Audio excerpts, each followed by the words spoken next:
চৈতন্য চরিতামৃত বলছেন, গ্রন্থের আরম্ভে করি মঙ্গলাচরণ, গুরু বৈষ্ণব ভগবান প্রিয় স্মরণ, পীরের স্মরণে হয় বিঘ্ন বিনাশন, অনায়াসে হয় নিজ বাঞ্ছিত পূরণ।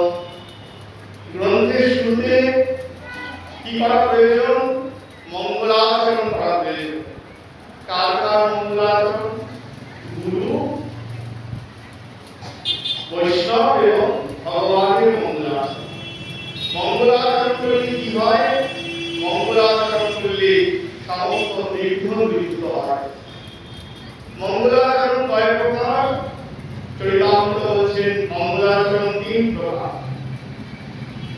সে মঙ্গলাচরণ হয় দীর্ঘ প্রকার, বস্তু নির্দেশ আশীর্বাদ আর নমস্কার। মঙ্গলাচরণ হলো 3 প্রকারের হয়ে থাকে। বস্তু নির্দেশক মঙ্গলাচরণ, আশীর্বাদাত্মক মঙ্গলাচরণ এবং নমস্কার সূচক মঙ্গলাচরণ। যে মঙ্গলাচরণ আমরা পাঠ করছি সেটা হলো নমস্কার সূচক মঙ্গলাচরণ। তাকে নমস্কার করছেন তিনি, তাকে শ্রী গুরুদেবকে নমস্কার করছেন, গুরুদেবের বন্দনা রয়েছে। অজ্ঞানতিরন্ধস্য জ্ঞানাঞ্জনশলাকয়া চক্ষুর্মিলিতং येन तस्मै श्री गुरवे नमः।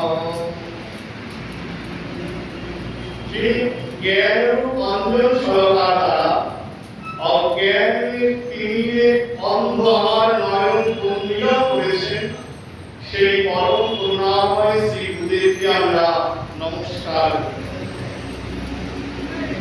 কিসের অন্ধকার দূরীভূত করেছেন শ্রী গুরুদেব? অজ্ঞানের অন্ধকার। অজ্ঞান কাকে বলে? আমরা মনে করি অজ্ঞান মানে না জানা, না বোঝা, পড়াশোনা না করাকে অজ্ঞান বলে, শাস্ত্র না জানাকে অজ্ঞান বলে। কিন্তু শাস্ত্র সে কথা বলছেন না। শ্রী শ্রী চৈতন্য চরিতামৃতে দৃষ্ট হয় অজ্ঞানের সংজ্ঞা। কাকে বলে অজ্ঞান? অজ্ঞান তমের নাম কহিয়ে করিনি তব, ধর্ম অর্থ কাম মোক্ষ বাঞ্ছা আদি সব। তার মধ্যে মোক্ষ বাঞ্ছা কৈতব প্রধান, যাহা হইতে কৃষ্ণ ভক্তি হয় অন্তর্ধ্যান। কাকে বলছেন অজ্ঞান? অজ্ঞান হলো ধর্ম অর্থ কাম এবং মুক্তির বাসনাকে বলছে অজ্ঞান। দেখি, ধর্ম অর্থ কাম এবং মুক্তির বাসনাই অজ্ঞান। কিন্তু কি বিচিত্র, এদেরকে বলছেন কৈতব। কৈতব বলছে কৈতব বলতে ধর্ম অর্থ কাম এবং মুক্তির বাসনা বোঝাচ্ছে। কিন্তু অজ্ঞান তমের প্রতিশব্দ কিন্তু কৈতব না। আমরা কি অজ্ঞানতার সঙ্গে কপটতাকে এক করতে পারি? কপটতা আর অজ্ঞান একই প্রতিশব্দ না, আলাদা আলাদা শব্দ। কৈতব শব্দের প্রতিশব্দ বা কপটতা শব্দের প্রতিশব্দ ধর্ম অর্থ কাম মুক্ত বাঞ্ছা নয়।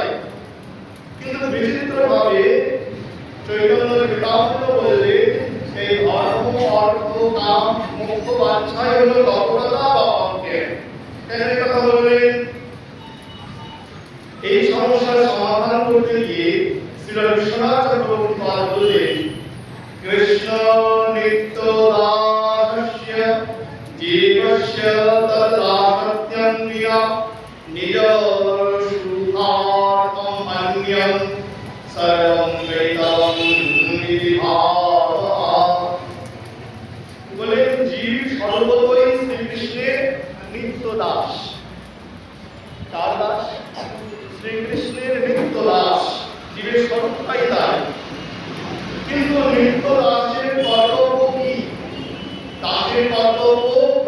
সেবা করা, এটাই তো কর্তব্য। তো নিত্যরাজ জীব যে মুহূর্তে এইখানে নিজের দাসত্ব ধর্ম ভুলে গিয়ে, শ্রীকৃষ্ণের সেবা ভুলে গিয়ে অজ্ঞান অন্ধকারে বন্ধ হলো এবং মায়ের বস্তুকে নিজের বলে মনে করল, অমায়িক অপ্রাকৃত শ্রীকৃষ্ণ থেকে মন সরে গেল এবং আত্মসুখের অনুসন্ধান করল, সেই মুহূর্তে সেই সময় সে অজ্ঞানতার অন্ধকারে নিমজ্জিত। তার মানে আত্মসুখের অনুসন্ধান হলো অজ্ঞান। শ্রীকৃষ্ণের সুখ ব্যতীত নিজের সুখকে বোঝাই হচ্ছে অজ্ঞান। এবার শাস্ত্র খুব সুনিপুণভাবে বিশ্লেষণ করলে যে এই যে আত্মসুখ, সেটা কিছু নয়, ধর্ম, অর্থ, কাম এবং মোক্ষ বাসনা, এটাই হলো আত্মসুখ, যাকে শাস্ত্র বললেন অজ্ঞান বা কপটতা। অর্থাৎ জীব নিজের সঙ্গেই কপটতা করছে, নিজেকেই বঞ্চনা করছে, ধর্ম, অর্থ, কাম এবং মোক্ষ বাসনার অনুসন্ধানের দ্বারা। ধর্ম কি? ধর্ম, অর্থ, কাম এবং মোক্ষ ইচ্ছা, এই ধর্ম কাকে বলে? বললেন যার যজ্ঞ, দান, দয়া প্রভৃতি সকাম ভাবে করাতে বা পরিগণের এই যে আচরিত সর্বব্যাপক কর্ম, তাকে বলছে ধর্ম। মানে দান, দয়া, দক্ষিণা কিংবা বিভিন্ন দেবতার কাম্য ভাব নিয়ে পূজা, এগুলো হচ্ছে কি হচ্ছে ধর্ম। অর্থাৎ সকাল কর্মীগণের যে কর্ম, তাকে কি হচ্ছে ধর্ম। কিন্তু এই ধর্ম ক্ষণিকের জন্য। ভগবান গীতাবাক্যে বলছেন শিরে কুণ্ডে মার্গলোকাম বিশন্তি, অর্থাৎ এই যে ধর্ম বা এই যে পুণ্য, এটা ক্ষণিকের জন্য। এই ধর্ম অর্জন করলে স্বর্গলোকে যাবে এবং যে যতক্ষণ পর্যন্ত সেই কর্মফল আছে, পুণ্যফল আছে, ততটুকু সময় স্বর্গে থাকবে, পুনরায় সেখান থেকে মর্তলোকে বিশান্তি মানে ফিরে আসে। তো সর্বভ্রান্ত জীবকুল সর্বভোগ করার জন্য নানা রকমের যাগ, যজ্ঞ, পূজা, ব্রত, তপস্যা আদি করে স্বর্গে যায়। আবার কি হয়? পুনরায় ধর্ম শেষে, পুণ্য শেষে কি হয়? এই পৃথিবীতে ফিরে আসে। শাস্ত্র বলছেন কৃষ্ণ ভূমি সেই অনাদি অভিমুখ, অতএব মায়ামায়ে দেয় সংসার রূপ, কবু স্বর্গে উপায়, কবু নরকে উপায়, দ্বন্দ্ব জনে রাজা যেন নদীর উপায়। এটা একটা শাস্ত্র। কখনো স্বর্গে যাওয়া, কখনো নরক ভোগ করা, মায়া কিন্তু একটা শাস্ত্র। কারণ সেটি করেছে তারা পরিণত হয়ে গেছে। প্রাচীন কালে রাজারা এইরকম শাস্তি দিতে, প্রাচীনকালে কি ছিল, কোন দণ্ডজন মানে কোন দোষী ব্যক্তি, তাকে কি করা হতো? একটা লম্বা বাঁশের মাথায় বেঁধে দেওয়া। তারপরে কোন বড় জলাশয়ে কিংবা নদীতে কখনো তাকে জলের মধ্যে ডুবিয়ে রাখা হতো। কতক্ষণ ডুবিয়ে রাখা হতো? যতক্ষণ প্রাণ উৎসাহ না হয়, আর বাঁচি না, আর বাঁচি না। এবার রাজলক্ষ্মীরা কি করতো? তাকে আবার উপরে তুলে কিছুক্ষণ আমরা বাদশা খুব আনন্দ, আবার কিছুক্ষণ ধরে রেখে পুনরায় বাসায় আবার জলের মধ্যে ডুবিয়ে দিত। আবার যখন প্রাণ উৎসাহ হয় তখন পুনরায় কি করতো?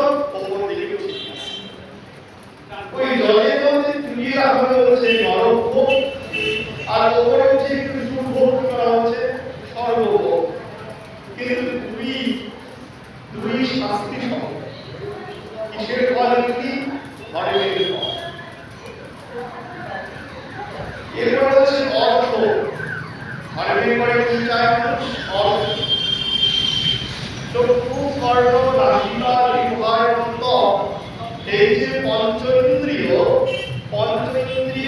বিষয়ে যে রূপ, রস, শব্দ, স্পর্শ এবং গন্ধ, এই জলীয় বিষয়ে ভোগ করাকে বলছে অর্থ, অথবা অতুল ধন সম্পত্তিকে বলছে অর্থ।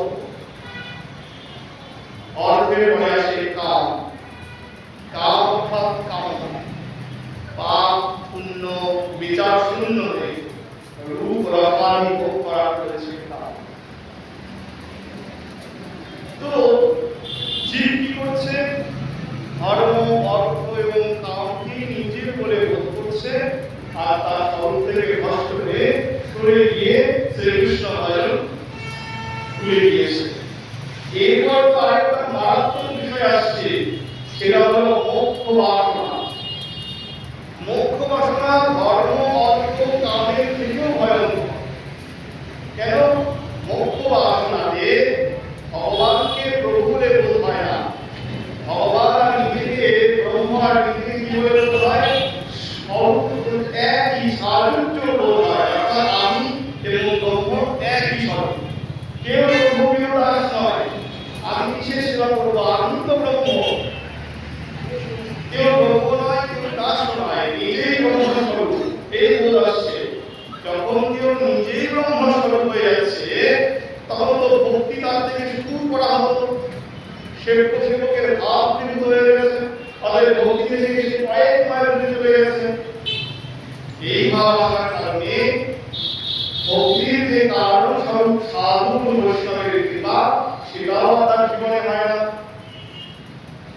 আর মুক্তিকামী ব্যক্তি ভক্তি থেকে দূরে গিয়ে ব্রহ্ম সাধুত্ব লাভ করলে জীবনে আর ভক্তি লাভ হয় না, সে ব্রহ্মের সঙ্গে মিলিয়ে যায়। তাহলে জীবের যে স্বরূপ ছিল কৃষ্ণ দাস, সেই দাসত্ব থেকে সে সরে গেল। এটাকেই বলছে অজ্ঞান ভাব। বরং ধর্ম, অর্থ, কাম ভালো, কিন্তু মোক্ষ বাসনা ভালো নয়। এই কথা বলছে চরিতামৃত। প্রমিতে প্রমিতে যদি সাধু বৈদ্য পায়, তার উপদেশ মন্ত্রে মায়া পিশাচি পালায়। কৃষ্ণ ভক্তি পায় তবে কৃষ্ণের নিকট যায়। যারা কাম, অর্থ, ধর্মের মধ্যে নিমজ্জিত, তারা কোন সময় সাধু বৈষ্ণবের কৃপাতে, সাধু বৈদ্যের ডাক্তারের কৃপাতে মায়ারও নিযুক্ত করে কৃষ্ণ ভক্তি লাভ করতে পারে। কিন্তু মোক্ষকামী ব্যক্তি কখনোই সাধু বৈষ্ণবের কৃপা লাভ করে না। কিভাবে করবে? সে তো সঙ্গই করে না। কারণ সে মনে করে, ওরা মনে করে আমি কৃষ্ণের দাস, আর আমি মনে করি আমি কৃষ্ণ, তাহলে আমি ওদের সঙ্গ কেন করব? এই বোধ থাকার কারণে আর ভক্তি তাদের লাভ হয়ে ওঠে না। মহাপ্রভুর পার্ষদ সার্বভৌম ভট্টাচার্য, যিনি এক সময় 10,000 সন্ন্যাসীদের শিক্ষা দিলেন। কি শিক্ষা দিলেন? বেদান্তের শিক্ষা দিলেন, সাংখ্যর ভাষ্য পড়ালেন, শঙ্করাচার্যের ভাষ্য পড়ালেন, যে তার মূলই হল অহং ব্রহ্মাস্মি, আমি ব্রহ্ম। সে মহাপ্রভু শ্রী চৈতন্যদেবকে প্রথম অবস্থায় মানতেন না। মনে করলেন নবীন একখানা সন্ন্যাসী নাচে গায়, এরও বেদান্ত পাঠ করা উচিত। যখন মহাপ্রভুর কৃপা হল, যার জীবনের মূল উদ্দেশ্য ছিল মুক্তি, মহাপ্রভু যখন কৃপা হল, তখন সার্বভৌম ভট্টাচার্য বলছেন, মুক্তি শব্দ কহিতে মনে হয় ত্রাস, ভক্তি শব্দ কহিতে মনে হয় তো উল্লাস। আগে তিনি ভক্তিকে মানতেন না, এখন মহাপ্রভুর করুণাতে তিনি ভক্ত হয়েছেন। এতদিন মুক্তি ছিল তার শেষ কথা, এখন বলছে মুক্তি শব্দ বলতেই আমার ভয় লাগে, ভক্তি বলতেই আমার মনে উল্লাসের জন্ম হয়। তার অর্থাৎ আমি মুক্তি চাই না। যে প্রকাশানন্দ সরস্বতী পাল, কাশীভাবে বিখ্যাত সন্ন্যাসী, অসংখ্য শিষ্যের গুরু, যার মূলই হল মুক্তির সাধনা, সেই প্রকাশানন্দ সরস্বতী পাল যখন মহাপ্রভুর করুণালোকে আসলেন, তার নাম হল প্রবোধানন্দ সরস্বতী। তিনি লিখছেন, শ্রী শ্রী চৈতন্য চন্দ্রান্তম বলছে যে কৈবল্যম নরকায়তে। এতদিন আমি মুক্তির পূজা করতাম, মুক্তি ছিল আমার জীবনের মূল লক্ষ্য। আজ বলি কৈবল্যম নরকায়তে, অর্থাৎ মুক্তি নরকের মতো ভয়ঙ্কর। মুক্তিকে আমি চাই না, মুক্তি যেন নরকের সমান। তাহলে ধর্ম, অর্থ, কাম, বৃত্তি কোনদিন মহাপুরুষের কৃপাতে ভগবত মুক্তি লাভ করতে পারে, কিন্তু মুক্তিকার ব্যক্তি কখনোই কি পারে না, ভগবত মুক্তি লাভ করতে পারে না, কারণ সেই সুযোগটাই তার নেই। এই হচ্ছে অজ্ঞানতা। ধর্ম, অর্থ, কাম, বাসনাকেই করেছে অজ্ঞানতা, আর অজ্ঞানতা রাজাকে মুক্তি দিতে চায়। তাই বলা গেছে অজ্ঞানতা বলে শ্রী গুরুদেব কি করে, সেই অজ্ঞানতাকে দূরীভূত করে। ধর্ম, অর্থ, কাম, বাসনাকে হৃদয় থেকে দূরীভূত করে, মুক্ত বাসনাকে হৃদয় থেকে দূরীভূত করে। কিসের দ্বারা? জ্ঞানাঞ্জন শলাকয়া, জ্ঞানাঞ্জন শলাকা দ্বারা, অন্যজনে কাজল। ধর্ম, অর্থ, কাম এবং মুক্ত বাসনায় অন্ধ হয়ে আছে যে জীব, সেই জীবকে জ্ঞানাঞ্জন শলাকা দ্বারা কি করে, তার চক্ষুটাকে উন্মীলিত করে। অন্ধ জীবকে নয়ন মান, চক্ষুষ্মান করে দেয়। কিসের দ্বারা? জ্ঞানাঞ্জন শলাকা। তো বিশ্বনাথ চক্রবর্তী এই ছবির বিপাকে বসে কায়াউন্মীলিতম জ্ঞানাঞ্জন শলাকয়া বলে। জ্ঞানাঞ্জন শলাকা কাকে বলে? ঈশ্বরঃ পরমকৃষ্ণ সচ্চিদানন্দ বিগ্রহ অনাদি আদি গোবিন্দ সর্বকারণ কারণম ইতি জ্ঞানম। অথবা কৃষ্ণস্তু ভগবান স্বয়ং চ কৃষ্ণ ভগবত্যা জ্ঞানম এব অঞ্জন শলাকায় ত্বয়া। কাকে বলে জ্ঞানাঞ্জন শলাকা? শ্রীকৃষ্ণই ভগবান, কৃষ্ণস্তু ভগবান স্বয়ং। এই যে জ্ঞান, এই জ্ঞানকে বলছেন জ্ঞানাঞ্জন শলাকা। কে এই জ্ঞানের প্রকাশ ঘটান? শ্রী গুরুদেব তার অনুগত জনের হৃদয়ের মধ্যে এই বোধ জাগান যে কৃষ্ণস্তু ভগবান। এই যে শব্দখানা, এতে চাংশ কালাংশ কৃষ্ণস্তু ভগবান স্বয়ং, এই যে শব্দটি, এই যে মহাবাক্যটি, এটা শ্রীমদ্ ভাগবতের এই শ্লোক কারণকে বলছে ভাগবতের স্বতন্ত্র বাক্য। এই বাক্যটাকে বলছেন মহারাজ চক্রবর্তীর স্বরূপ, অর্থাৎ এই বাক্যই শ্রীমদ্ ভাগবতীয় সমস্ত বাক্যের কাছে সম্রাট স্বরূপ। একমাত্র শ্রীমদ্ ভাগবতে ঘোষণা আছে কৃষ্ণস্তু ভগবান স্বয়ং, শ্রীকৃষ্ণই স্বয়ং ভগবান। এই ঘোষণা ভাগবতের স্বতন্ত্র। এই কৃষ্ণস্তু ভগবান স্বয়ং অথবা ঈশ্বর পরমকৃষ্ণ সচ্চিদানন্দ বিগ্রহ, এই যে জ্ঞান, এই জ্ঞান গুরুদেব তার অনুগত জনকে প্রদান করেন। একেই বলছে জ্ঞানাঞ্জন শলাকা। অন্য কিছু না। কৃষ্ণস্তু ভগবান স্বয়ং, শ্রীকৃষ্ণই আমার আরাধ্য বস্তু, আরাধ্য ভগবান ব্রজস্থানে তদ্ভাব বৃন্দাবনম। শিষ্য প্রথম শ্রী গুরুদেবের কাছে এই জ্ঞান প্রাপ্ত হলেন। আমার আরাধ্যকে নন্দনন্দন ভগবান শ্রীকৃষ্ণ, তিনি আমার আরাধ্য। গুরুদেব জানিয়ে দিলেন এই জ্ঞান কোথায় পাবেন, অথবা এই জ্ঞানের অনুভব কে প্রদান করবেন? শ্রী গুরুদেব ছাড়া। বলবেন আমি ভাগবত পড়ে জেনেছি অথবা গ্রন্থ থেকে জানবো। গ্রন্থ থেকে জানা যাবে, অনুভব হবে না। গ্রন্থের জ্ঞান হলো পরোক্ষ জ্ঞান, আর গুরুদেব যা প্রদান করে প্রত্যক্ষ জ্ঞান, অর্থাৎ অনুভব সমৃদ্ধ বিজ্ঞান প্রদান করে। সেটা গুরুদেবের শ্রীকৃষ্ণের মুখ থেকে প্রথম যে শ্রবণ করল ঈশ্বরা কৃষ্ণ সচ্চিদানন্দ চৈতন্য পিতামহ বলেন কৃষ্ণে ভগবত্যাগে সংগীতে রসার ব্রহ্ম জ্ঞানি সব তার পরিবার। কৃষ্ণ ভগবান স্বয়ং শ্রীকৃষ্ণই স্বয়ং ভগবান। এই জ্ঞান হলো সমস্ত জ্ঞান জগতের সার কথা। আধ্যাত্ম জ্ঞান জগতে যত কথা আছে তার সার কথা এটাই, কৃষ্ণ ভগবান স্বয়ং। শ্রীমদ্ ভগবদ গীতা পড়ে যদি এই বলা হয় শ্রীকৃষ্ণই ভগবান স্বয়ং ভগবান, তাহলে সেই গীতা পাঠ কি হয়েছে? ব্যর্থ। তো ব্রহ্মজ্ঞান আদি যত জ্ঞান আছে সমস্ত জ্ঞান হলো এই কৃষ্ণ ভগবান স্বয়ং জ্ঞানের কি পরিবার। মূল জ্ঞানটা কি? শ্রীকৃষ্ণই ভগবান।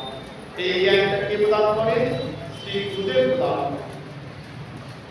তো জীব জানলো যে শ্রীকৃষ্ণই ভগবান, সর্ব আরাধ্য তত্ত্ব হলেন কে?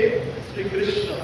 জীব জানলো, এই জ্ঞানের উদয় হলো যে শ্রীকৃষ্ণ আমার নিত্য প্রভু এবং আমি তার নিত্য দাস। এই জ্ঞান তার ছিল, অর্থাৎ গুরুদেব জীবের সঙ্গে সম্বন্ধ করিয়ে দিলেন। শ্রীকৃষ্ণ তোমার নিত্য প্রভু আর তুমি কি তার নিত্য দাস। এটাই সম্বন্ধ তত্ত্ব। গুরুদেব সম্বন্ধ করিয়ে দিলেন জ্ঞানাঞ্জন সারা। এবার সম্বন্ধ তো হলো, আমি তো দাস হলাম, তাহলে দাসের কাজ কি? সেবা করা, ভক্তি করা। এই ভক্তি বা সেবাই হলো অভিধেয় তত্ত্ব।